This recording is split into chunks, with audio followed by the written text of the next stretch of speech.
যাদের জন্মের তারিখ যে কোনো মাসের 4, 13, 22 বা 31, তাদের মধ্যে আমরা কিছু কোয়ালিটিস দেখি।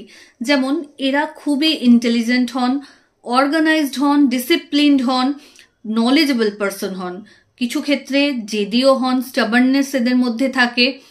লাইফে যে কোনো কাজেই কিন্তু এরা সাকসেস পায়, তবে যেখানে অনলাইনকে ইউজ করে কোনো কাজ করার জায়গা থাকে সেইখানে কিন্তু এদের সাকসেস রেটটা প্রচণ্ড হাই হয়।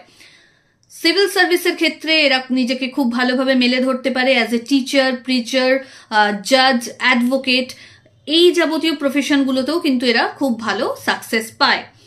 এরা ফুড হ্যাবিটসটাকে যদি একটু কন্ট্রোলে রাখতে পারে তাহলে কিন্তু লাইফের অনেকটা সমস্যাই এরা কোপ আপ করে নিতে পারে। মানে জাঙ্ক ফুড খাওয়ার প্রতি এদের একটা আলাদা ভালোবাসা থাকে, এটা এদেরকে কিন্তু চেঞ্জ করতে হবে। সে নো টু অ্যালকোহল, একদম এটা মাথায় রাখতে হবে। লাইফে এরা কিন্তু লজিক ছাড়া এগোতে একদম পছন্দ করে না, রাত জাগার একটা টেন্ডেন্সি এদের মধ্যে থাকে।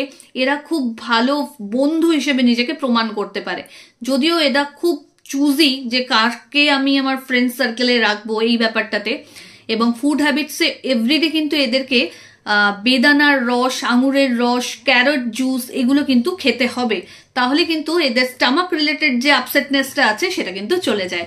অবশ্যই সকলের সাথে শেয়ার করুন, দোজ হু আর 4।